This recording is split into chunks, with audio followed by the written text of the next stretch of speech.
Hello, everybody. Welcome to the Rushdown Podcast. My name is Kim, and my guest today is Ashley Elder. How you doing today? I am good. I'm good. How are you? I'm really good. I'm good. Unfortunately, this got postponed a week. My bad. Something came up, but now we're here. We are here. Yes. Super excited to be on here and get to talk with all of you today. So Yeah, let's get right to it. yeah. Super excited to have you on. I had you on like a while ago to recap Worlds, and I really wanted to do your own like personal interview. So I finally got you on. Yes, here we are. um, so your last big tournament was kickoff, right? Yes. Yeah. How was traveling to that? Traveling to that was not bad. So I live on the East Coast, so getting to Canada is actually not too bad for me. It's either like I think it's like a 8 hour flight, or excuse me, 8 hour drive, or like an hour and a half flight. So I flew there. That Friday, I do know that Toronto had gotten like a snowstorm, so a lot of flights were like delayed or even canceled. Fortunately, my flight was only delayed by like a few hours, so I had virtually no problems really getting in and then getting back home. So honestly, it was pretty easy. And that was my first time ever going to Canada, by the way. Oh yeah, So, oh same, yeah. same. And how was coming back? Not too bad, not too bad. So being in Connecticut is nice because like I can either fly out of Boston, I can fly out of Hartford, Connecticut, I can fly out of New York. So I specifically chose LaGuardia because it was a cheaper flight and it was direct. So that drive to LaGuardia was not bad at all. Direct flight, easy getting there, easy getting back. And I would definitely do it again. So really, really, really didn't have too many issues with my travels, which was Nice, nice. nice. And were you Yeah. able to like explore the city a little bit, or was this just strictly dodgeball?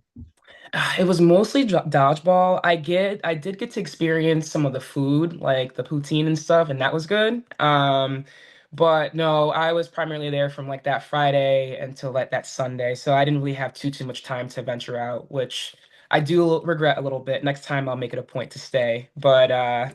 yeah, strictly dodgeball. Awesome. And how was the tournament overall for you? Tournament was absolutely amazing. So that was my first time ever going to a Canadian tournament. Usually I go to Sin City, in Vegas, because they usually fall within the same, year, or excuse me, time period. And this year, I know my team really wanted to go and represent Flex, and so I was super excited. I had never been to Canada, like I had mentioned, and competing with the Canadian women and mixed teams, and they are all so talented. They put out a great tournament. I had an absolute blast, and I am super excited to go back and just, play again. I met a lot of really, really cool and talented athletes. So overall, probably one of the top tournaments that I've been to, I will say. Definitely enjoyed myself. I agree. I agree. Shout out Yeah. Mark for running such a great tournament. Yeah, shout out, shout out. Hopefully, it's not the same day as Sin City because I know some people were upset with that. Yeah, no, I had to leave my Sin City teams and they were a little bit disappointed, but I really wanted to try something new and just do a little bit of something different. So although I was a little bit disappointed I couldn't be there, I definitely enjoyed my experience in Toronto. So Awesome. yeah. How did Flex do? Flexed well. We placed either, I think we tied for third actually. Which honestly, I do think we could have made it all the way to the finals match. But I'm very pleased with how we played that tournament. I think we played very well. That was actually probably some of the best foam I've ever played. Foam is not my primary ball type. Um, so it was good. We were locked in, we were dialed in. I felt like we kept our place with a lot of really talented Canadian teams. And I feel like as a team, we're still learning and we're still growing, especially in foam. So taking home the third, I mean, we'll take it for now, but next time we go, we're trying to go for that gold for sure, that number one. Yeah, yeah. So It's so funny how Flex is like that's like deemed as a claw team. But you guys always do so well in foam. Like you guys got second at the thing last year, and then you guys do yeah. really well here. And it is funny, we definitely love our cloth, but I think the main thing for us is that we just love to compete, and we are, all of my teammates are just so talented and they can do so many different things. So being also a foam team, as much as we joke around, I do think we are so solid fun players. But every time we play, we have a blast and we just go out there and we compete. So every time we do well, it feels good for Yeah. sure. At the end of the day, dodgeball is dodgeball. Right, exactly. And then I heard that Flex is going to Vienna Calling in Austria. Are you excited for that? I am pumped. Yeah. I actually just bought my ticket last week. Um, it's funny because initially, like, I was a little bit hesitant on going because I'm like, oh, like, I'm already going to so many tournaments this year, and traveling is expensive. But with Worlds being this year, I do think it'll be a great opportunity for our team to get together and play at a high level of competition to prepare for Worlds this year. So I think it'll be a great experience for all of us because we really don't get that opportunity to play together besides going to like the USA tournaments and stuff, because we all live in different parts of the country. So I think this is going to be a really, really big competition for us, and we're going to learn from it, and we'll be able to take whatever we've learned from that and we'll apply it to Worlds. So I'm super excited for sure. Nice. And is this like a true like core Flex team, or is it kind of like a mixture of like Team USA cloth as well? Yeah, we've got a mixture. We not all of Flex is going. We're missing a few players, so we do have some add-ons that are already either on Team USA for women's or Team USA for mixed cloth. So we do have a good variety, and I'm super excited to play with all of them. In Vienna, so we can all mesh well and play. Because at the end of the day, it's about building those reps in as a team. A lot of us we all use the same plays. So we just want to be able to play and sync and work together essentially. So I'm really excited for this flex team. Nice. That's great. Yeah. That's great for the team. Yeah. Going back to Austria after a year. Oh yeah. Oh yeah. Last time I went, it was hot. Yeah. It was so hot and it was a very long week, but I honestly learned so much from that experience. So I really am looking forward to going back and playing against that competition again. So Awesome. Yeah. I heard great stuff about that tournament. I'm sure it's gonna be run very well. And I guess you guys aren't the only American team going as well. oh really? Okay, Uh, nice. Anarchy is going. Oh yes. Yep, I So did hear that. yeah. Yep. Yeah, that'll So be cool. I mean, it's really awesome for them, like to have like international for them as well. Absolutely. Oh yeah, absolutely. So it'll be good. Yep. All right. Kind of go into more questions about you. Talk about your athletic background, like what sports did you play and how long did you play them for? Yeah, so I have a heavy athletic background in basketball, actually. Fun fact. So I grew up playing basketball pretty much my entire life, from like third or fourth grade all the way up until my senior year of high school. And I competed at various levels, school team, AAU, travel, you name it. Essentially, I was playing it. And I played that up until, as mentioned, senior year. My junior year, unfortunately, I was injured while I was playing, and I was out for a full year. And so when I returned back, I really wasn't quite that player that I was once before. So I kind of refocused and redirected myself and focused on track and field. Um, and my track and field career took off my senior year of high school and then all throughout my collegiate years. I was a walk-on my freshman year for track and field. It was kind of like a clean slate for me. I had just met the coach at the time. We didn't really know what we were getting ourselves into. He was like, "Hey, like you seem cool. Let's see what happens here." And then by the end of my freshman year, I did really well, and he ended up offering me a full ride and scholarship. So I did that for about 5 years. And then once the 5 years ended, it was around COVID time, and I finished my grad year, and I really started to get into powerlifting. And a lot of that came from the lifting I had learned from being a thrower in college. I really enjoyed just, lifting heavy weights, benching and squatting, and really pushing myself to that potential. I unfortunately did not compete, but I just really enjoyed the nature of the sport itself. And then I did that for maybe I'd say about 2 years or so, and then that's when I really started to get involved in dodgeball, and I've been involved with dodgeball ever since. So interesting, path to where I am now, but I wouldn't change any of that to Yeah. to get to where I am today. So I mean, that's awesome. You did track and field for 1 year, your senior year, and then walked on to college and got a scholarship. That's crazy. so I did it for the other years, but you know how you like participate in a sport and you're like, I'm just gonna do this socially. Yeah, Like I yeah, just want it was like kind of one of those things, and like I was decent at it, but it really wasn't my main focus. But yeah, like once I got injured and I knew basketball really wasn't my end game, that's when I really started to lock in for track and field. So I took that last year the most seriously. yeah. But yeah, no, I really surprised myself. I had a lot of great coaches when I got to my college, and they pushed me like no other. They saw a lot of potential in me, and like I said, I thrived after that year. So I'm incredibly thankful for them, and I wouldn't be here without them, honestly. So That's awesome. And yeah. what specific events did you do in track and field? Yeah, so I did the discus throw, I did shot put, I did hammer throw, and then I did the weight throw. My I'd say my best events were discus at first, and then I really started to pick up on shot put towards the mid to end of my collegiate years. And then shot put I took over with. But yeah, those were the events that I participated in, and I loved all of them. Yeah.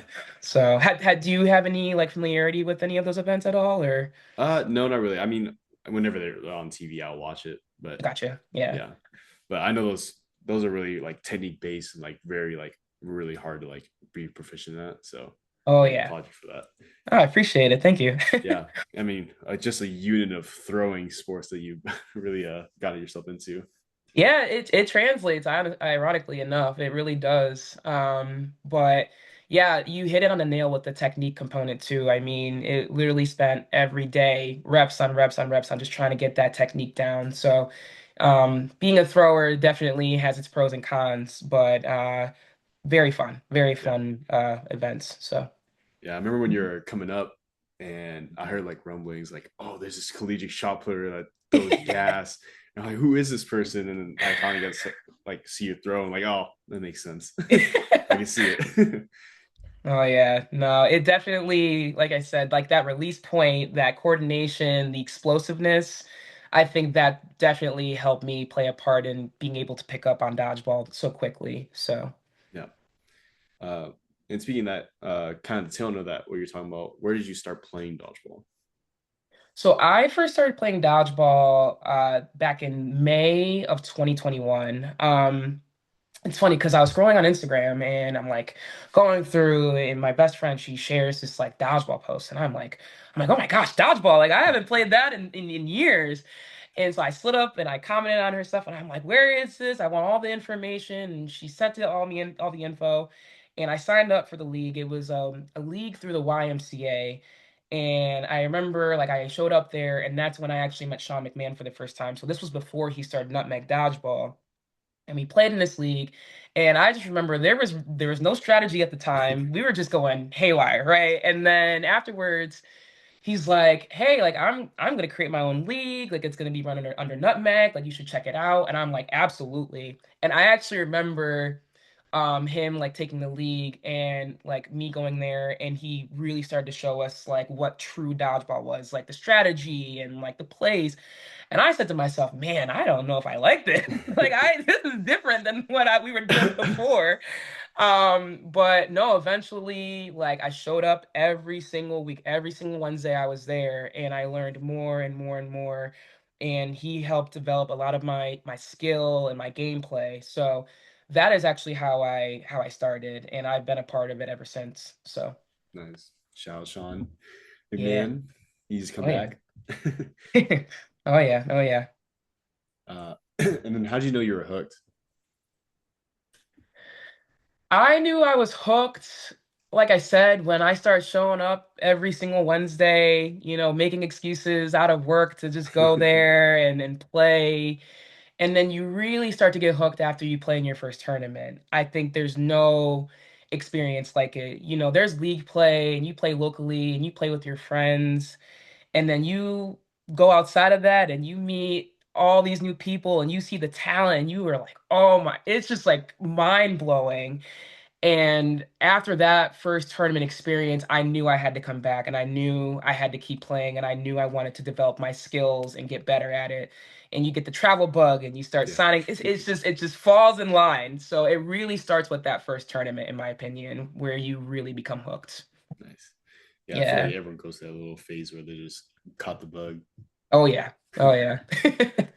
And then, where do you currently play now?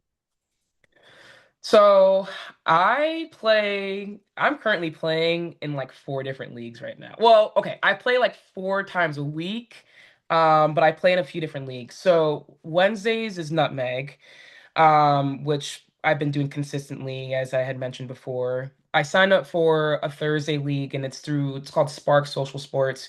It's not a competitive league, it's more of like a social league, so it's like 20v20, but I did it just to kind of keep myself busy and just, be able to throw dodgeball. Like that was my ultimate game plan. So I do that. Fridays, we actually started a new league through Connecticut Dodgeball League, which I'm sure I'll get into a little bit later, but we've been doing some open gyms on Fridays, which will now translate onto Mondays because our official season begins on March 9th.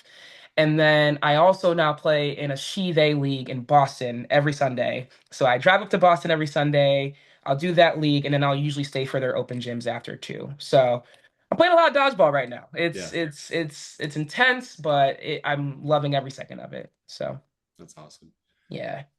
Also great to hear like so many like she they leagues are just coming up and like really supporting women. Oh yeah, and shout out to Boston for being able to host something like that. My friend Lovey, everyone knows Lovey. She reached out and was like, "Hey, we have this league going on. You should sign up." And I'm like, "Absolutely." So I reached out to some of the Connecticut girls, and we all kind of carpool together and we go up together and participate in this league. And I think it's amazing, what they're doing to try and grow the sport, not only in general, but for the women's side and just have that representation. So I really do enjoy the league. It's awesome. That's awesome. Yeah. And then, you say you play 4 times a week. That's crazy. That's a lot of dodgeball. Yeah. All foam, I assume. Off foam for now. I would love to play some more cloth. I know Boston will do a cloth open gym like once a week, or excuse me, once a month. So I'll get to do that. And then I know Nutmeg and Connecticut Dodgeball want to, switch up a little bit on and play some more cloth. So as of now, right now, it's just foam. But in the future, I can definitely see it, turning more into cloth-based leagues or at least open gyms for, to create more variety for people. Yeah. Yeah. Have you gotten So. to the point where you feel a little burnt out yet? Ooh, that's a good question. Not yet. Yeah. Not yet. Not yet. That's good. That's good. Yes. Because I remember like I played that much here in Dallas, and I would realize like, man, I kind of want to go, and like I've been playing way too much. But Yeah. It just keeps me busy for now, honestly, and I love that. And I really do want to get better on my foam gameplay. So I think with each time I expose myself to playing more foam, I'm learning more and I'm developing more. So right now I'm enjoying it, but I'm sure there will be a time where I'll get pretty burnt out. It's coming. yeah, So I mean, maybe not. Maybe you just love the game so much that you don't get burnt out. maybe. My next question: can you kind of talk about your Dodge community? You did say you kind of jumped around to different communities, but like, what is like your main community? You would say? Yeah, so honestly, I need to give a shout out to the community. I I have really come to love the Connecticut dodgeball community. And like when I say that we are a family, like I do not mean it like lightly at all. I mean these people, we support one another, we grow one another, we travel together. We go over film together. We laugh. We have group chats. Like it is so much fun, and I have met some of the my most closest friends through the dodgeball community here in Connecticut. And if I can shout out every single person right now, I would. But I love all of them. I look forward each and every week getting to see them and play with them. And when I have to miss it due to work or something, it's just like I feel like I'm missing something. So, we are very goal oriented. We want to do well. We really are invested in growing the community here in Connecticut. And we want to take on new players and we want everyone to feel like they have a place here in Connecticut in the dodgeball community. So, that's the best way to describe them. They are an awesome group. And if anyone ever travels through Connecticut or is around Connecticut, I highly recommend stopping by and say hi because we'll try and get something going for you. But amazing community, honestly. I love all of them. That's awesome. Yeah, Connecticut Yeah. Dodgeball what kicked off what a couple months ago? Yeah, yep. It's fairly new, but it is growing. Yeah, So that's great. I hope it does really well. I appreciate that. Thank you. Yeah, I mean, there's like so many other other dodgeball communities there like are doing so well. I'm sure like you guys will do just as much or just as fine. Yeah, yeah. I mean, the goal is just to honestly just grow the sport. I mean, like I mentioned, like I play in like a Sparks social sports league on Thursdays, and it's primarily social, but I'm trying to pull players, and I'm like, Yeah, hey, like if you like this, come check out like Connecticut Dodgeball, come check out Nutmeg, like get some real competition in. And I've gotten a few of them to show up and they've nice. enjoyed it. So that's the goal. It's just being able to spread that, dodgeball as a whole. So. That's awesome. Crazy how like this little niche sport in the world kind of took over our lives and just like it's such a big part of our lives now. Literally, I never thought I would be planning things around dodgeball. Like, I have planned, like in an interview when I got into the job I'm in now, like I straight up told them I'm like, hey, like I like dodgeball is my main thing. Work-life balance is important to me. Like, is this something that I can work in, but also still enjoy my sport in? And my job has been super supportive of that. It takes up my weekends now, it takes up my weekdays. So I am consumed by dodgeball and I'm not complaining because I love it. But I do agree with you. It's just funny how this one thing can really just change your entire life. Yeah. And I love it personally. Yeah. Especially like the friends part, like you said, like your bestest friends came from Connecticut Dodgeball. Oh, absolutely. Oh, absolutely. So Um on when you're coming out or coming up, any particular players or teams you looked up to or found inspiring? absolutely. I remember when I first started playing, like I was a free agent and I was just doing whatever I can to just play. And I remember going to Atlantic City. I don't think that was my first USA round, but it was a round where I met like some of the LFG players, like Sam Hutter, like Luann, and I remember like having a really good game, and like they walked up to me afterwards, and they're like, "Hey, like you're really good," and they would give me pointers and I would watch them play as a team. And again, like me playing on a free agent team, and I'm looking at these more like established, put together teams. Like those were the teams that I looked at. There was a team, I think there was like they were NB at the time. I know there was some other teams, and I would watch them, and I would say to myself, I can compete with a lot of these women. Like I know I can do this. So with each time I would go to a tournament and I would free agent, like I would essentially like watch them and then I would try and translate it into my gameplay. And they were so kind to me. They would give me so many pointers afterwards because they were watching me too, you know? And so those were the group of women that really inspired me and really like took me in under their wing. Obviously, if we dip back to like a local level, like Ryan McComb, Sean McMahon, like all of them kind of really built that foundation for me. But it really wasn't until like I was going to those tournaments where the ladies were like, "Hey, like you can do so well if you do this." And I listened to all that, and that really inspired me into being the athlete that I am. At least the dodgeball player that I am today. Nice. So. That's amazing. And Yeah.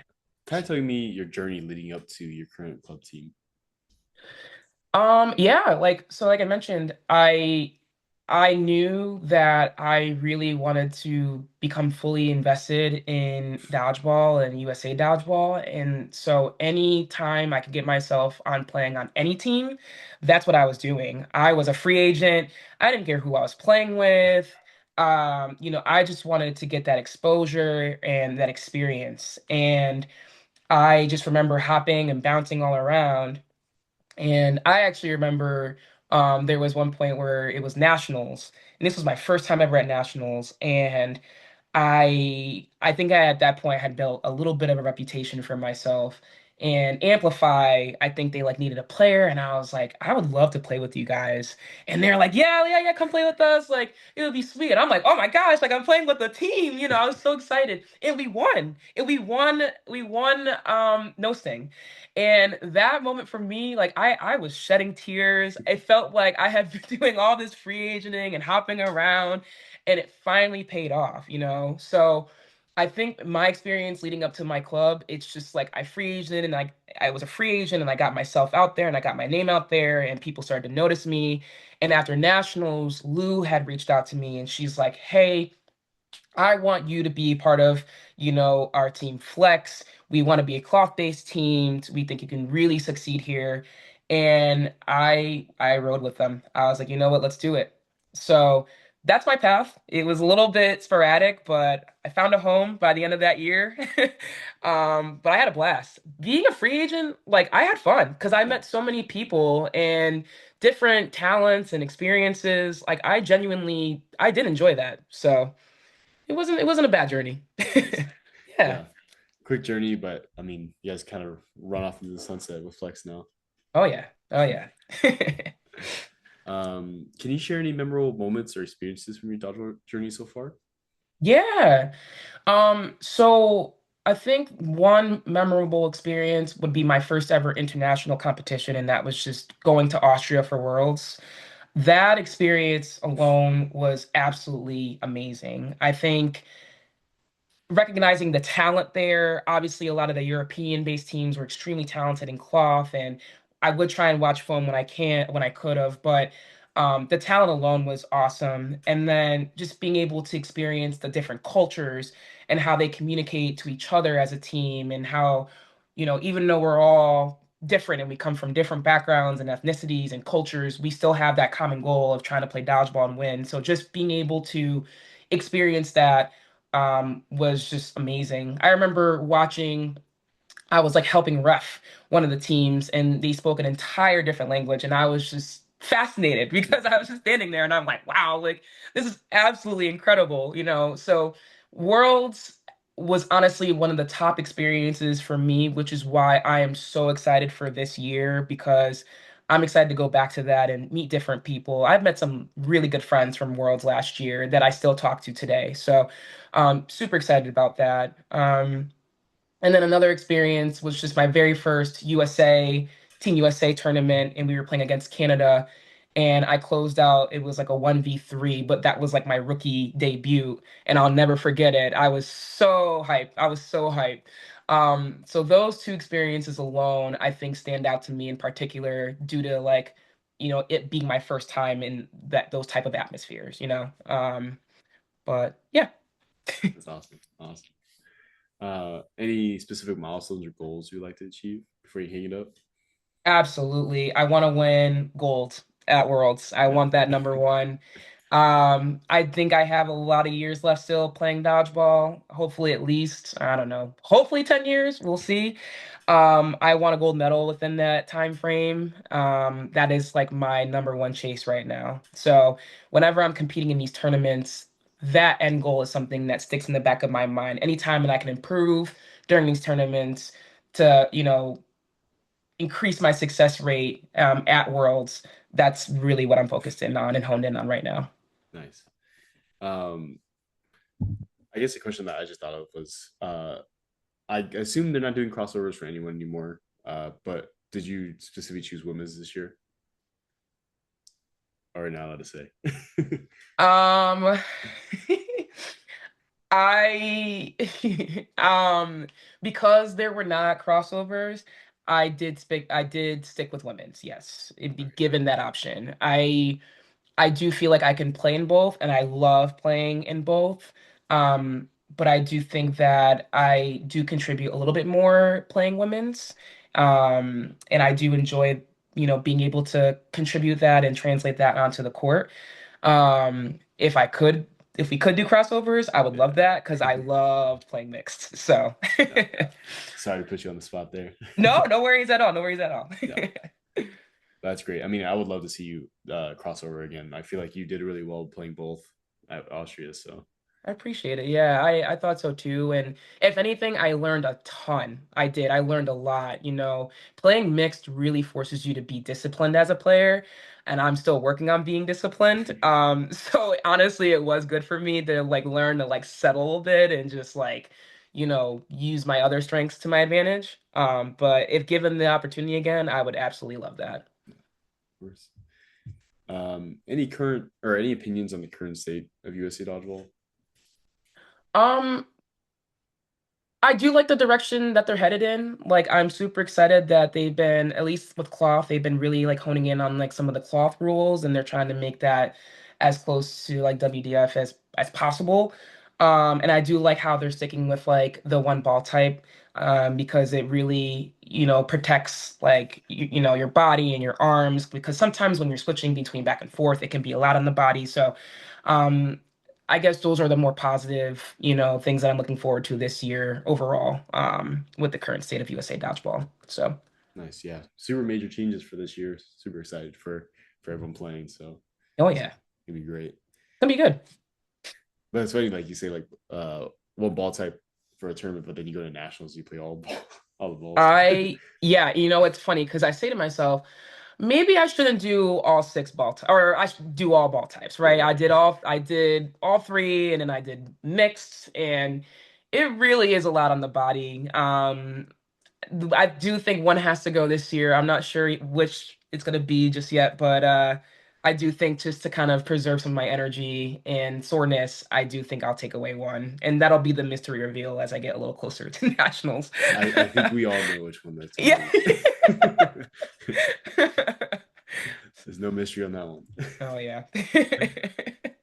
All right. That's all the questions I have. We'll go to crowdsource questions. Thank you to everyone that's sending crowdsource questions. I really appreciate it. It's a big part of my interviews, so I thank you to everyone. Thank Uh, you.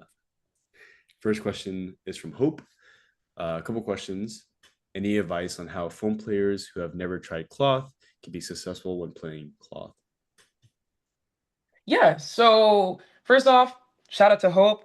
I met Hope at kickoff, and she's an absolutely amazing player, beast of a player. There's quite a couple people on my list of people who keep me on my toes whenever I'm playing against them, and Hope, you are definitely one of those players. So with that being said, if I can give any advice on, phone players really looking to become successful in cloth, my number one thing I'd recommend is to work on your grip strength. You really want to get comfortable holding the ball. I recommend, going on Amazon. If you have $5, $10 to spend, they have little like squeezing tools you can use, and you can just get reps in, which is squeezing that all day, every day. You can increase the resistance, and that'll definitely help with your grip strength.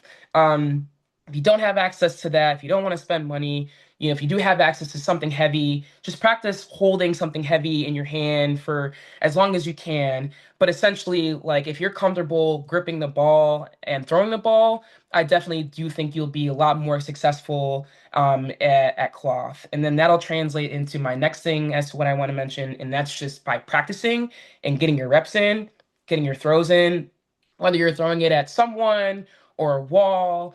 You really want to get your body comfortable with throwing a cloth ball. I'm sure it's very different from throwing a foam ball. Foam balls are lighter, and they move differently, where the cloth ball has more mass to it. It can really put a lot more strain on your shoulder and your back, especially if you're not throwing it properly. So the more reps that you can get in and build, I definitely think that higher success rate of you'll have on the court, and you'll do a lot better on the court and you'll be more comfortable throwing.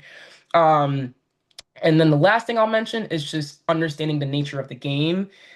Foam is not the same as cloth. It's a completely different game. At cloth is a game of discipline and understanding, that every single thing you do within that 3-minute time span is vital. So protecting yourself, being able to survive, even if you see someone that's right in front of you and you want to take that ball and put it through their chest, it might not be the best thing to do. So really just understanding the game, understanding your role, and learning that cloth really is a team sport. You really have to play together. That is something that I'm still learning, that I'm still trying to improve on. You can have all the raw talent in the world, but if you're not playing as a team, and if you're not understanding the game, you will have a harder time being successful in the game of cloth, in my opinion, at least. So. Yeah, that first one was about the grip strength that's super underrated for cloth. Absolutely. I mean, the amount of people that I've met that are like, "Oh, I can't grip it." My hands are medium, they're not very large. So the best thing that I can do is try and squeeze that ball as hard as I can to get it right in my hands. And if I can recommend that to anyone, it's an absolute game changer. So, Yeah, especially for longevity too. Like if you can hold the ball throughout the whole tournament, Oh yeah, it's so good. absolutely. The second question from Hope: what do you think are the biggest differences between Canadian and American play styles for women? So with kickoff being my first Canadian tournament, and my other experience, part of that was the thing last year where I got to compete against some Canadian teams. I will share based off my two interactions on these two tournaments alone. Um, the one thing that I've noticed about Canadian players is that you guys are very much so in sync. You sell your pump fakes extremely well. I'm not gonna lie to you. If I was playing in the middle, I think I'd be screwed. I am a corner player, but if I'm in the middle, I'm gonna be sitting there trying to figure out who's throwing because you that's how in sync you guys are. It's impressive, and I do think that some of the U.S. women can learn to really sell their pump fakes. There's been a lot of emphasis on that, and we could improve on that. So, shout out to you guys for just being able to work together and really sell it. Um, the next thing is that you guys do a lot of crosses, like X's, big X, small X. When I was at the thing yesterday, I mean, the amount of times I think I got sniped from the corner because I'm looking straight ahead, absolutely insane. So you guys have really developed that and have used it to your advantage and your strength, and I applaud that. I think that we could use a lot of those plays here in the USA, and when we're competing. Um, and then even just the type of throws, like I see a lot more underhand throws. I try and practice that, and my ball gets sent up in the air or on the ground. I'm rolling it. Those underhand throws are filthy, nasty. I would love to develop that. So right off the bat, those were three things that I instantly noticed. I think in terms of like USA players, I think we're a little bit more raw talent based. I do think specifically at least with flex, like we rely more on our raw strengths at times. We do use plays, but um, not necessarily as in sync as I would say as the Canadian players. We use a lot more like odds and evens, like those style plays. And then I think we tend to push out more aggressively, where I feel like Canadian players may sit more on the back line and counter from the back line. So those are just small things that I've noticed at the two tournaments that I've been a part of and the differences that I noticed. I'm super excited to travel to Canada more and learn more and pick up on more. But as of right now, those are like the main things that come to mind. Nice. It's really cool that you brought up the Canadian cross. That's why I call it. The Canadian cross, yeah, it makes sense. Yeah, they love that cross. And then third question from Hope: what's your secret for throwing absolute heat all the time? Coming from someone that also throws heat. um no, I hit the weights. I think that's just what it is. I go to the gym as often as I can. I'm really into just trying to be as strong as I can, so I do think that power translates into my throw. Hope you also have an insane throw though, so don't change whatever you're doing. I think both of us really have that like capability of throwing some fire. But I think that's what helps me personally. Nice. Next question is from Pierce McKenna. Why did you only bully me in Monopoly Deal and not Zach or Allie? So, to be fair, Pierce, to be fair, that was my first time playing. I had no clue what I was doing. And I think for me, the easiest thing to do was to pick on the next most vulnerable person, which happened to be Pierce at the time. But I would absolutely love to run it back. That game was actually a lot of fun. And the more I played it, the more I understood. So we will definitely need to run it back with the same crew and we can get some redemption in because Allie swept us every Yeah. single game. She's nasty at that game. Where did y'all play this at? Toronto. So when we arrived for kickoff and stuff, we were in an Airbnb and Pierce ended up tagging along with us because he had an Airbnb. I think that was maybe 15 minutes away from us. So we all got there a little bit early. A lot of other flights were delayed, as I mentioned. So a few of us sat down and we played some Monopoly. I think it's Monopoly Go, like the card version. Yeah. Um, and it was like Harry Potter edition. Uh, no, it wasn't Harry Potter. I'm mixing up another time. But either way, it was my first time playing the Monopoly Go, and I it was fun. It was really really fun. And it was the most like fun group you could put together too. So That's awesome. All right. Next question is from Amanda Lucy. I think is how you pronounce your last name. loose. Yeah. Luce. Yeah.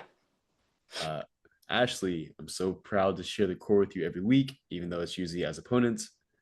Who are your favorite and least favorite people to face on the court and why? Love you tons. Shout out to Amanda. I love you too. I've gotten so close with her and this year and last year.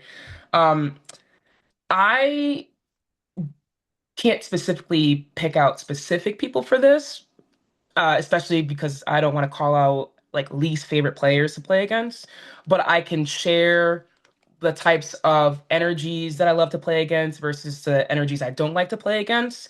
And I love to play against players who are competitive, who are having fun, who like are locking in and they're just typically enjoying the nature of the game.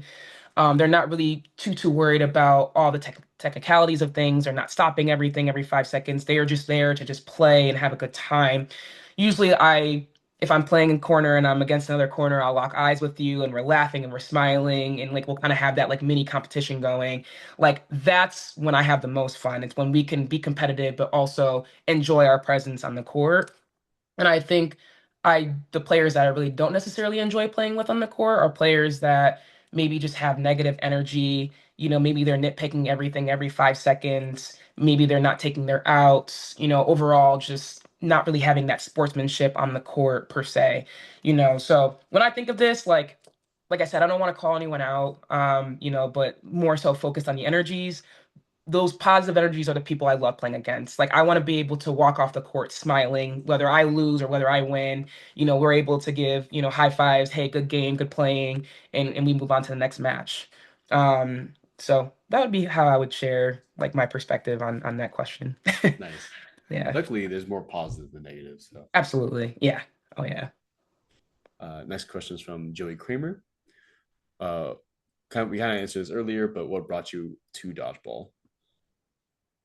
Yeah, like yeah, as mentioned, just through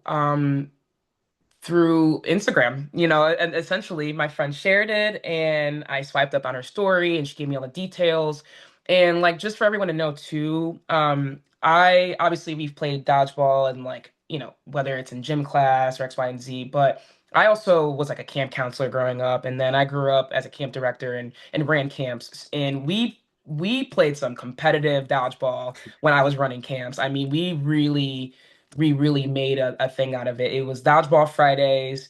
It would be kids versus kids or kids versus counselors. And I had so much fun doing that. So um, I was no stranger to dodgeball prior to officially starting in 2021. But when I realized that I was able to play as an adult and like continue it, that is something that really brought me to the game. And I really just started to focus on it because I've always loved the game, always. And does that friend on Instagram still play? Unfortunately not. She did play for a few years and then she ended up injuring her back and ever since then her back has just not been the same way. So she has since then taken a break from dodgeball, but she is still super supportive of dodgeball, which I do love. So, That's awesome. yeah. Definitely gets all the credit for your accolades. Absolutely. Shout out. That's my best friend, McKenna Trunk, if you're listening. That's my girl. Awesome. Second part of Joey Kramer's question: how have you incorporated your previous athletic experiences into dodgeball? Honestly, I think a lot of my previous experiences translated in a lot of different ways, whether it's from lifting weights, being able to use that power into my throws, plyometrics, sprints, box jumps, all things that I've had to do in the past to train as an athlete. When I play dodgeball now, a lot of that stuff has kicked in for me, and I've just been able to just utilize that. Um, especially playing basketball, it's a lot of foot movement and foot drills and hand-eye coordination, or even through track and field, it's a lot of explosive movements and trying to throw the ball and technique. So I personally felt like I had an easier time translating those experiences into my dodgeball game now. So I definitely do think that that was an advantage for me, personally, in comparison to someone who might not have had that athletic background. So. Nice. Definitely had the edge on the all the throwing sports you did. And third question from Joey is why you always have such great vibes. Joey has great vibes. Everybody loves Joey. Joey, you are absolutely one of the most kind and sweet human beings I've met in dodgeball. Always a pleasure to be around. You have great vibes, and I always try and match that when I'm around you. So, big shout out to you on just keeping all the good vibes around. That's all we want when we play dodgeball. So, Yep. Shout out Joey. Next question is from Tegan Pegs. Do you have any specific things / rituals you do pregame to get yourself into the right headspace to play? yes. So the first thing is I usually listen to music. So if you see me at a tournament, I usually have like my beats on and I'm listening to music and I'm either trying to get locked in or I'm trying to calm my nerves. Usually I'll try and eat a meal before I play. I do try to have some sort of carb, whether it's like a breakfast sandwich or a muffin, or I'll at least try and have a banana, anything that can give me, energy and can kind of sit in my stomach. I know a lot of people don't like to eat before a tournament. I personally do just because of, the energy that I get from eating. Um, I will try and warm up when I can. I try and drink a Celsius. I love a good energy drink, before I play. And then a little weird thing is sometimes you'll see me doing like 10 push-ups right before a match. I don't know why or when I started it, but I started it at the beginning of last year, and it has been this weird thing that I've been doing ever since then. Um, Gets good blood flow into your shoulders, but also it's become a routine for me, so I do feel weird if I don't do it at this point now. So if you see me do it, that's the reason why. I'm not trying to look like a tool or anything like that. It's just it really is good to, get the blood flowing in your arms before a big match. So Nice. Awesome. Do you kind of hate it when not hate it, but like does it kind of get any nerves when people like kind of disrupt your like lock-in phase? um no, I don't hate it at all, actually, because at the end of the day, like as long as I'm trying to have good vibes and good aura, so I really don't mind being disrupted. I think what disrupts me is if I can't follow my own routine, like if I can't get a meal in, for example, or if I don't have an energy drink. I think that's where I get a little bit like, I get a little squirrely. But if people talk to me or if we have something going on, I'm typically fine with being interrupted. It is what it is, Nice. personally. Awesome. And the same question from Tegan is how does your gameplay change between cloth and foam? Like, are you more aggressive, such defensive in one? And then same question for mixed versus gendered. That's a really good question. So, personally in cloth, I would describe my playstyle as uh, a little bit more aggressive, but a little bit more disciplined in comparison to foam. In cloth, I noticed that I feel a lot more confident playing as well, where foam for me, it is hit or miss for me. I definitely move a lot more in foam just because of how the ball moves in general. I'm definitely a lot more bold in foam. I take a lot more bold throws and it just gets hectic. Um, I do play a little bit more defensively on the foam side, where like I jump around a lot more, I dodge a little bit more. Where with cloth, because you can block with your hands and it's a bigger ball, you can be a little bit more. I could be a little bit more stationary and block as needed. But I definitely find myself to be more heavy offensively in both my foam and cloth game, where I do think I could excuse me, my defensive playing on both sides as well. Nice. Last thing Tia says, and I love you so much. You're so talented and incredible to watch. Hopefully, we will get to see you soon or get to see you again. Yeah, big shout out to Tegan. I met Tegan at Worlds. She's from Australia. We bonded well, like right off the bat because we both have goggles. We did a jersey swap. We message each other periodically on Instagram.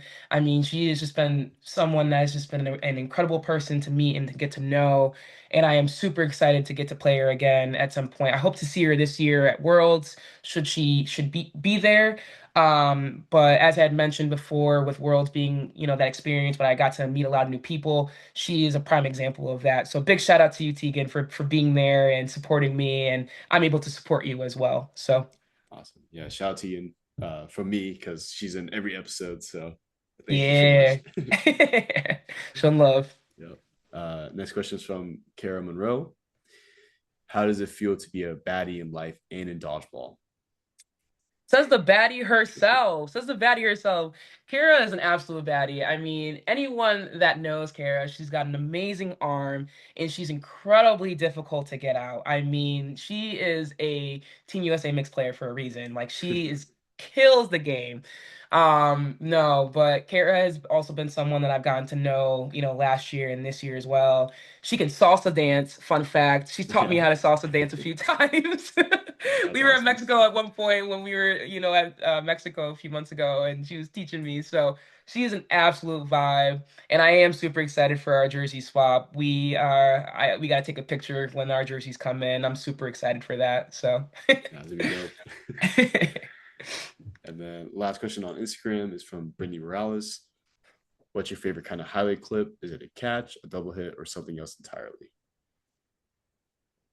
I love a good old double catch. A Mm, double catch. I've seen, I think like two or three double catches in cloth last year, and they were absolutely incredible. I see a double catch in cloth, I'm whipping my head around yeah. like, how is that even possible? So that for me, is something that completely takes my breath away every single time. And all the others too, like a double hit, those are all great too. Don't get me wrong, but I really do find a double catch in cloth is just next level, personally. Yeah, agreed. Something is very special about a double catch. Oh Everything has yeah. to go right. Right, exactly. Yeah. All right. Facebook questions. Mackenzie Wilson. Ash, what's the best advice of, or what's the best piece of advice you can give someone who has their sights on trying to make Team USA? Proud of you, my goat.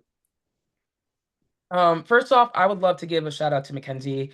Mackenzie tore her Achilles last year, and it nearly took her almost a full year to recover. So this is someone that would literally attend every single league night, and she would just sit there and she would watch and she would just observe the game.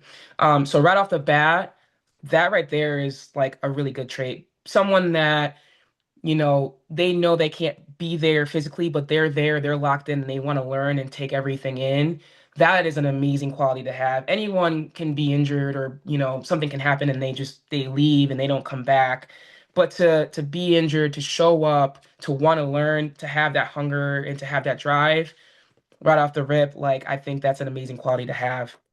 The next few things I want to share, I by no means am not a Team USA scout, so please take this with a grain of salt when I mention some of these things. But we'll start off with the physical things at like first. What kind of player are you on the court physically? Um, are you quick? Can you throw hard? Can you catch? How are you maneuvering? Are you able to dodge a ball? Like, are you able to survive? Are you putting in the work off the court? Like, are you lifting weights? Are you training, right? Like, those physical things, if I'm a USA scout, I'm going to be looking at the type of athleticism each person has on the court and how they're contributing that athleticism. I'm watching out to see how you move your body, So, my biggest first piece of advice is to train outside of just playing dodgeball. If you have access to a gym, if you can lift weights, if you don't have access to a gym and you want to do, work on, working out at home and using your body weight as well, that's fine too. But training is super important if you want to continue to build your game and leverage your game on the court. You know, um, and that's just my personal opinion. If you have not done that and you've still been successful, that's great for you. But I just know that when I go and I'm training and I'm lifting weights and I'm getting stronger, I do feel that it makes a noticeable difference when I'm on the court. And so if I can make that recommendation for anyone that's listening, I highly recommend just finding a routine that works best for you so you can strengthen yourself and be that impact player physically on the court.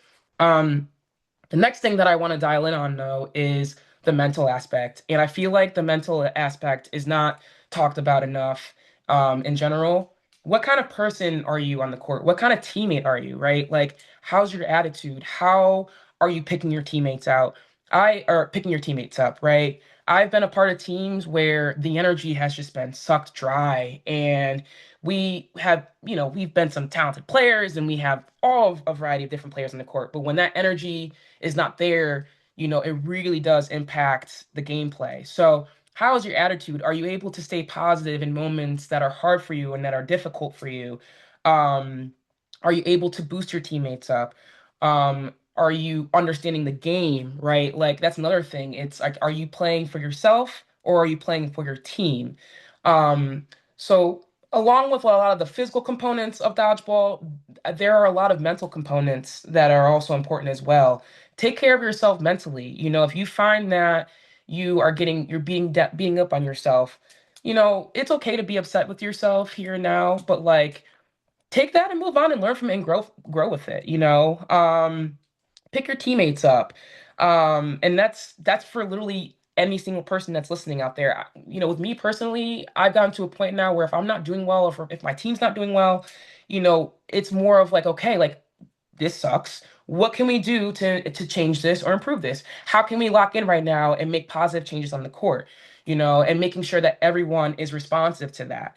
Um, if I'm a scout and I'm looking at that on the court, I say to myself, wow, like look at this person picking her team up. Look at how well they're doing now based off of, maybe the pep talk she's trying to give or her picking up her teammates. I think that's another a really big component as well. And then just overall just chemistry, having chemistry on the court is important. Teams that look good, that vibe well, stand out in my opinion. So just to kind of wrap it up, and if I'm a scout, I'm looking for your how you do well physically, how you're doing mentally, how you're contributing in your roles, and then how you're contributing as a team as well. So just my pointers. Nice. Yeah. Great advice. And then next couple questions are from Shota Barbo.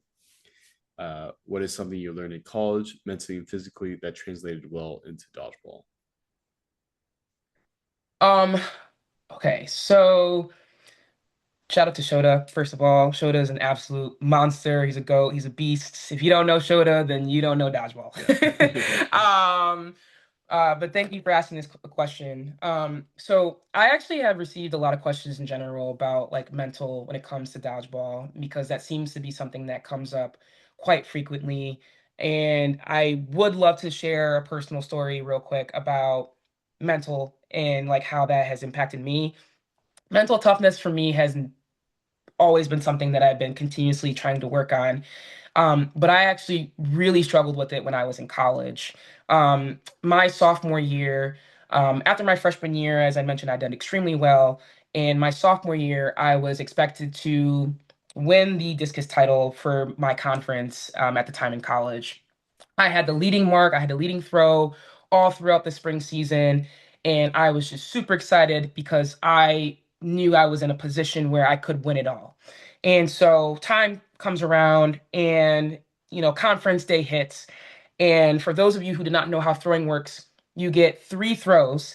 And your top throw, they put everyone's top throw together, and the top nine of those top throws advance on to finals, and then you get three more throws.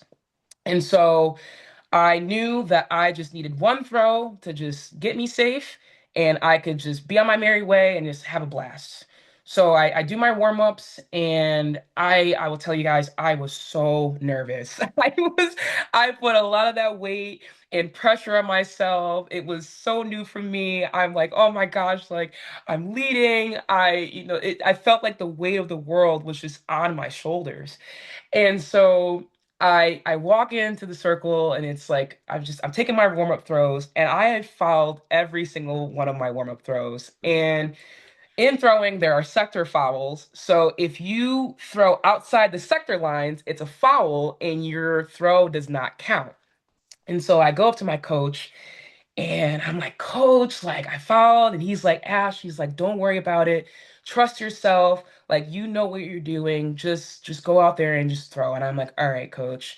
Shout out to my coach, by the way. He did pass 2 years ago, but he was the Oh. absolute sweetest human being and one of the best coaches I've encountered.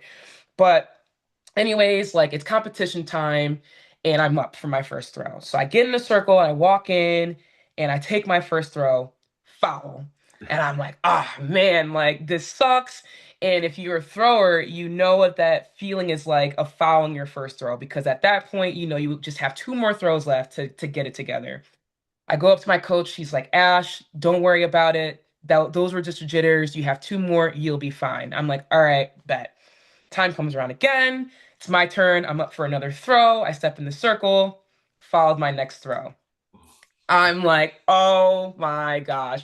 And keep in mind, like, the weight of the world is on me. You know, everyone's out there. Everyone knew that like I was expected to like win. Like everyone knew who I was. People are looking at me at this point. They're shaking their head, and I'm like, oh man, like I need to lock in, guys. I need to lock in. Go up to my coach. My coach at this point, he's serious now. Like his voice, he went from being like, "Oh, you got it," and he's like, "Ooh, you need to get a throw in." And I'm like, "I know, coach, I know." So I go in for my third throw. I step in the circle. I take a deep breath, and I take my throw. Foul. Oh. And at that point, I walk out the circle. I walk past my teammates. I walk past my coach. I go into the locker room and I bawled my eyes out. And at that moment, I had let all my nerves get to the best of me and dictate my placement that day, you know? And so the whole point of the story is that I have been one to struggle with mental toughness. My whole collegiate career, I struggled with it. But I promised myself after that meet that I would work on my mental toughness and that I would train my mind the same way that I would train my body. And I now practice a technique. It's called mindfulness, if anyone has ever heard of it. Basically, it's a form of meditation that forces you to stay in the present moment of things. Don't worry about the future. You know, finding ways to ground yourself and keep yourself focused and locked in on the present moment.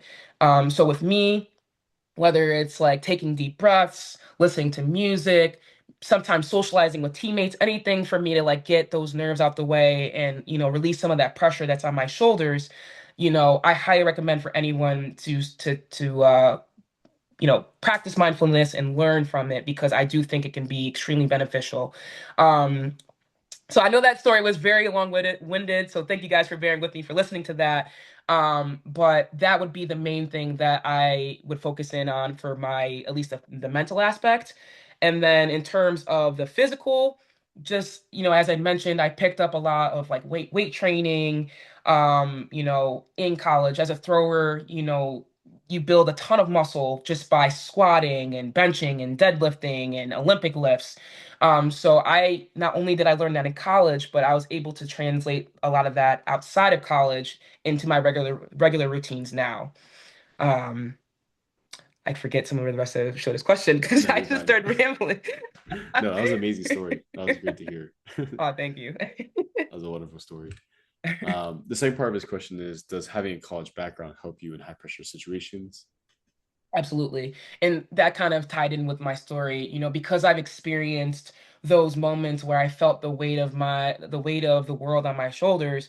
When I'm in these new experiences now, I've been in the trenches before. I've been there. So I now know how to coach myself out of those feelings and those emotions. And I'm able to really lock in a little bit more now than when I was able to before. And again, that's off of training my mind and training my mental because if you're a new athlete or if you're new to the game, you are going to go through some sort of mental anything while you're playing. It's just it happens. You know, you see people that may do better than you may have a certain expectation of yourself. It's so easy to get caught up in that. And you know, and I do think it's important to protect that if you want to continue to stick with the sport and be involved. So Just my 2 cents. And then he goes, also a huge fan. You're an animal and fun to watch. Likewise, he's an animal. Every time I'm watching Shota, I'm always amazed. So I really appreciate the love. Next question is from Frankie Gianetto. Why don't you have a travel credit card yet? Frankie, this is the year, Frankie. This is the year. It's happening. He's been saying this now for years, and honestly, he is right. Yeah. There's no reason there's no reason why I should not have a travel credit card at this point. It is there's no excuse. There's no excuse. Definitely a must. Right. Next question is from Jeremy Bizzle. You bring such raw emotion and energy to the game. Who or what inspires you? Shout out to Jeremy. I mean, also an amazing player as well.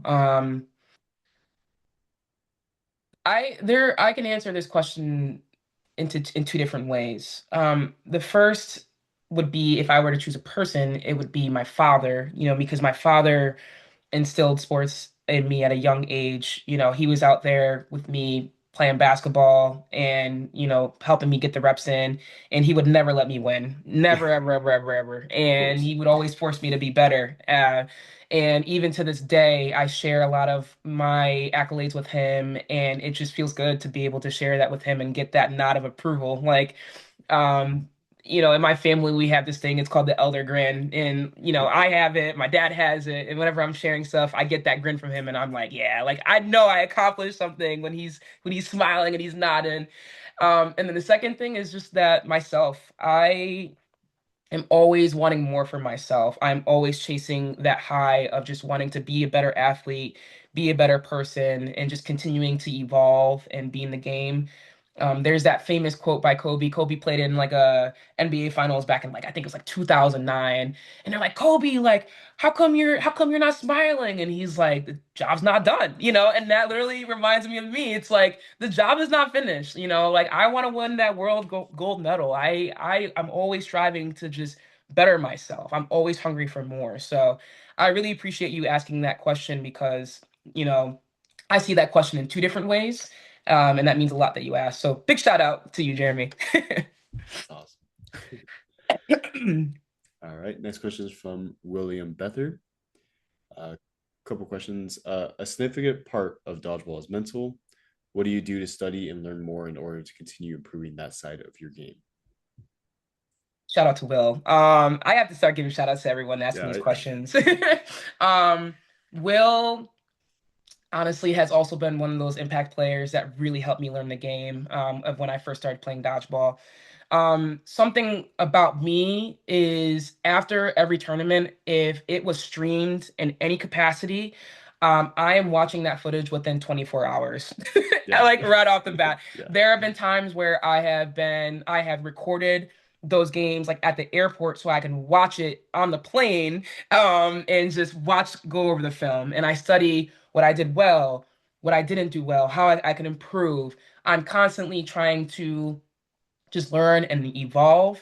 And then just watching film in general, like just, the more film you watch, the more you can learn from your mistakes.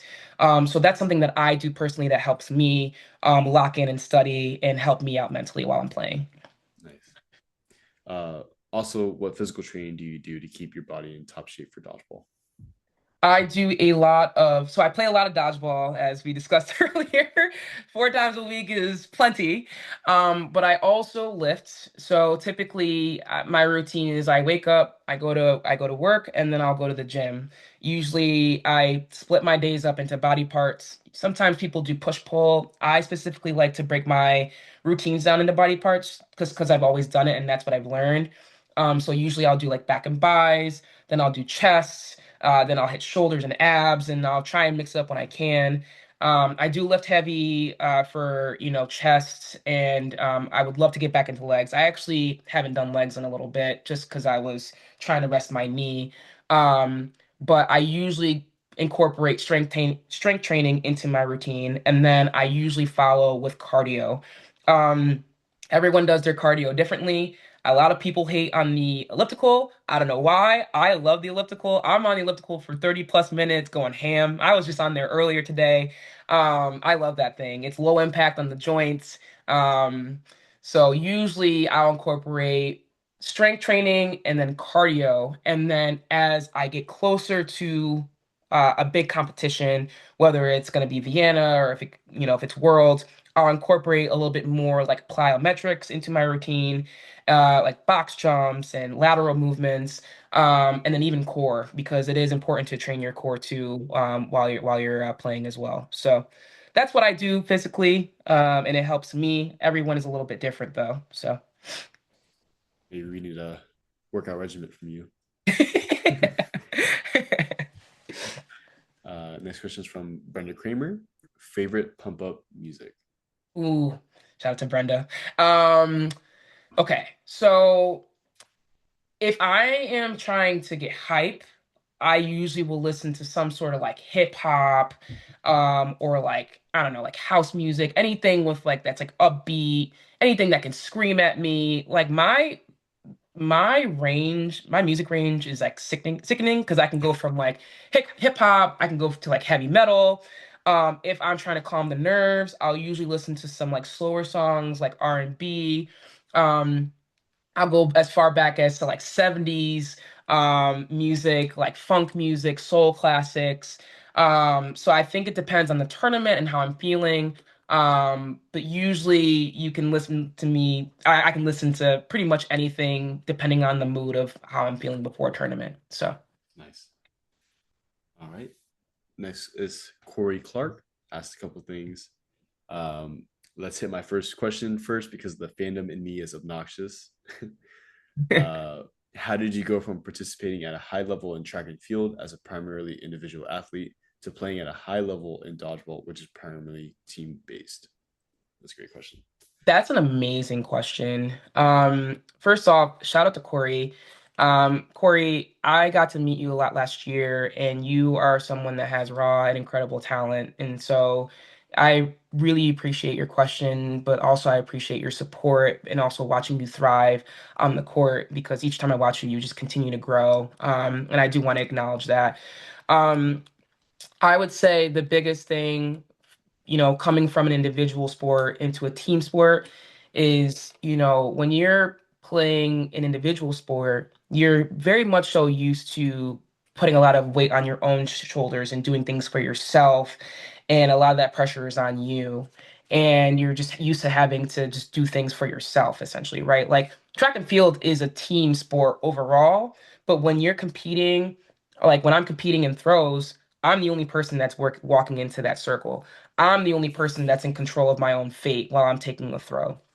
And so translating that to the team atmosphere was just learning to trust my teammates. I don't need to be superhero. I don't need to be some extravagant person to prove myself all the time. Like I have a team that supports me, and we work through things together. So I think for me, that took time, and that was a lot of feedback that I received because I used to be a loose cannon when I was playing dodgeball earlier on, and honestly, I still low key might be. um, but I mean, especially if I had a ball in my hand, I was taking that throw. And it took quite a few people to be like, hey, like you have a team, we know you can get these hits, but like rely on your team, trust your team, know that they can do these things as well. And for me, that was probably the biggest shift. And I don't think it was from me being selfish, but again, it was from me like having that prior experience of having that individuality in my individual sport. So really good question. I do appreciate you asking that. Um, but yeah, that would be my answer. Yeah, that was a great question. Yeah. Second part of the question. Now the fangirl side. I shared a moment with you at nationals when your team was saying, "Give more passion." That cheers to this moment. You were insanely talented, extremely humble, and you were such an inspiration to all the women who want to be at that level. Watching you play makes me so happy. That honestly is a comment that I hold on to and I cherish, and I really, really appreciate that. And like I said before, and I say it again, like Corey, like you are an incredibly talented player, and I'm super excited to see where things take off for you in this year. I've seen your videos that you post on Facebook and your submissions, and it just makes me smile every single time because I just know, there's just so much more, for you in this sport and growth wise. So I really appreciate that. And, my goal is just to just have fun and play dodgeball and share that passion with everyone in hopes that they can share that same energy and passion back to me. So I really do appreciate that, and I don't take that lightly. So Next question is from Ryan McComb. Ashley, you've accomplished so much in dodgeball in so little of a time, more than most people do in their entire career. What are some goals you have, and what keeps you motivated? my goal, I think, honestly, just overall goal and what motivates me, and as I've mentioned before too, is just winning gold at the world's level. I don't think I will actually ever be satisfied until that happens, personally. And so if I am able to find ways to work towards that goal, I'm going to try and do it. Shout out to Ryan. Ryan is a big part of Connecticut Dodgeball here, and he is extremely talented. And I learned so much from him, when we play together. And I try and use that, incorporate what he does sometimes into my own skills because I can learn from him. Um, so I really appreciate that, Ryan. You have been a big part in helping me grow and dodgeball as well. But yeah, my main goals is just to continue to learn and develop my skills and work on my weaknesses. I still consider myself to be a newer player, because I've been playing for 4 or 5 years, which feels new to me, personally. So any opportunity I can take to work on some of the things that I need to work on, I'm trying to do in order to prepare myself for playing in those higher level tournaments and matches. So Awesome. I can't wait for your goal to shift from one gold to two golds. yeah, well, that's the goal. uh, next question is from Garrett Jakubowicz. Jakubowicz, hope I didn't say that wrong. Uh, what are you most excited about with the launch of Connecticut Dodgeball? Um, Gotta give my shout out to Garrett too. I'm so close to Garrett. He's been super supportive of my dodgeball career, and we have just grown so much together. So big shout out to you, Garrett, and it's incredible to watch your development as a new player as well. Um, I am incredibly excited for the launch of Connecticut Dodgeball because I want to see more growth of dodgeball in Connecticut. Being able to, add a few more days, add some variety of what we do instead of just sticking to foam. Maybe we'll do cloth. Maybe we'll do, no sting.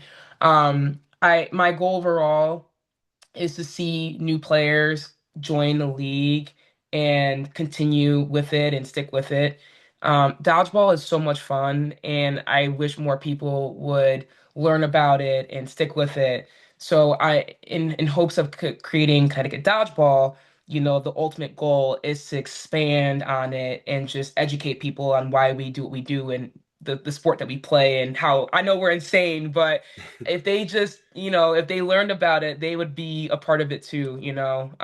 So yes, that's the number one thing that I'm looking forward to is just the overall expansion of dodgeball in Connecticut. Yeah, we need that pickleball hype that they got. We do. We They sure blew up. do. They blew up I like run crazy. pickleball and it's not the same. It's not the Yeah, same as kickball. I would say pickleball is pretty fun though. And then Garrett also says, also just want to say you've had such a massive and pivotal impact on my development as a player and captain, whether from direct guidance or just inspiration from watching you on court. Love you and can't wait to continue watching you grow into an even crazier force of nature as you keep playing. Oh, Garrett, I love you too. Yeah, Garrett has become one of my closest guy friends, and he has been someone that has been incredibly passionate and determined to really grow in dodgeball and become a better player. And any opportunity that I can play with him and we can work together and develop our skills together. I love trying to take that opportunity with him. He has done so much for our community here in Connecticut as well. So those words I also don't take very lightly. So shout out to you, Garrett. You've been extremely impactful and supportive of not only just me, but dodgeball in Connecticut, and I'm just super excited for what's to come. So Awesome. You've gotten so much love on this episode yeah, I already. appreciate it. Yeah, it really makes me smile. I love everyone. They've been incredible. So Yeah. Next question is from Garrett Lee. Favorite Crown Royal variety and ranked top three. That's a great question. Garrett. All right. So big shout out to Garrett. That's my boy. I love that man. If you ever seen Garrett breakdance, spin his head. He's incredibly talented. All right, Garrett. So I've only had the apple and then the peach. I have Mm, not had have I had the other flavors? I don't think I've had the other flavors. So number one is apple for me, yeah, and then would be second. Peach is good, but it doesn't beat apple in my opinion. yeah, apple's pretty good. If I would say, I would recommend trying Crown Vanilla. I think it's pretty good. Ooh. It's pretty Okay. good. All right. My go-to right now is Crown Vanilla with Dutch Pepper Zero. I think it's a really good Ooh. mix with lime in it. It's pretty good. I'll have to try that then. Yeah, that sounds good. And then best dance move to hit after a clutch performance. Um, I switch it up. So usually I'll do some like flapping motion with my legs when I'm really hyped. Sometimes I'll hit a little bit of like the Harlem Shake. I'll do a little shoulder shimmy. I hit the nae nae a few weeks ago. I closed out a 1v5 and I closed out with a little nae nae. So whatever I'm feeling in that moment, I'll usually hit, but usually it's something with my legs. More Yeah, like 9 times out of 10, I'm doing something with my legs. that's awesome. Next question is from Bo Tilly. You with your glasses flipped down versus 100 gorillas. Who wins and why is it Ashley? I am so dead. Oh my God. Shout out to bro. That Bo, it's not bro. Bo is my brother. That's what I was trying to say. Yeah, We literally call each other bro and sis. Um, he's also an incredibly talented player too. This question makes me laugh. yeah. For those of you know, when the goggles are in, they're on my face. I'm locked. The minute I throw a catch or I get out, I fling those goggles up in the air and they're gone. It's kind of been, I think I've had like at least 10 people say something to me about it. So goggles in, I'm locked. I'm ready to take on 100 gorillas. Like, let's go. Yeah. Have you always wore goggles in other sports or is just this one? This is the first time. So I didn't get glasses until I was in college. And then when I first started playing dodgeball, rookie mistake, I played in my glasses Oh and I've no. broken two pairs. And I said to myself, I should really get some eye protection Yeah. here. So yeah, I got the goggles and they have honestly been a staple ever since then. I love those things. I don't care how nerdy I look in those things. I'm rocking and rolling with them. So No, I agree. I used to wear goggles too. oh That's yeah. great. Would you ever think about doing like laser eye surgery at all? I wouldn't do LASIK because my eyes in theory they're actually not that bad. Like I'm not even wearing my glasses right now, so I'm nearsighted, um and I can pretty much get around like without my glasses. I have tried contacts before. They just haven't really been comfortable for me. And for me the goggles are so temporary, like I'm just playing them while I'm in matches and then I wear my glasses throughout the day. um so I really don't think my eyes are that severe enough to get LASIK done. Okay, So great. yeah. Nice. And then last question is from Alan Williams. Ask you the GOAT. If you were a superhero, what would your dodgeball theme power be? Alan is my boy. Oh my gosh, I love Alan. He's also another player from Connecticut, and he has such raw talent. And we got to get him out there to more tournaments because this he throws a ball, he throws heat. Yeah. Like he throws some serious heat. And I don't say that lightly. Alan, this question is such a fun question. I do think my power would be in relation to my goggles. I feel like obviously there's heroes that need sidekicks or I think mine would be in my goggles. Like as soon as I like put them on, like maybe I have that ability to like throw a ball like 100 miles per hour and put it through someone's chest. And then all of a sudden, maybe I get like cool abilities to like jump up like 20 feet in the air or something. So I feel like I would use like my goggles to help, create that like power for me. And it would be part of like like what I'm known for. Like some heroes have capes. Yeah. Me, I'd have goggles. That's awesome. That's an awesome Yeah. take on that. Yeah. All right. That's all the questions, all the crowdsource questions. Any last remarks or shout outs you want to say before we call it? I just want to give a big shout out to just everyone in general. Shout out to the USA Dodgeball community. I mean, I love all you guys for making me a better player and creating a home for me. Shout out to Connecticut Dodgeball, both Connecticut Dodgeball and Nutmeg. I mean, if it weren't for you guys, I mean, I wouldn't even really be as involved as I am today. Shout out to my friends, shout out to my parents, just everyone that has supported me along the way, but also I've been able to play with and encounter and get to know. I'm incredibly excited to get to know more people this year. And hopefully, like I said, I really want to be able to grow the sport and help spread, the love. So I really appreciate everyone. Kim, thank you for having me on the podcast. I'm hoping I didn't talk too fast. No, no. But no, it really just, yeah, just want to share my love and express that to everyone that's listening right now too. So thank you. Awesome. Thank you for hopping on. I appreciate it.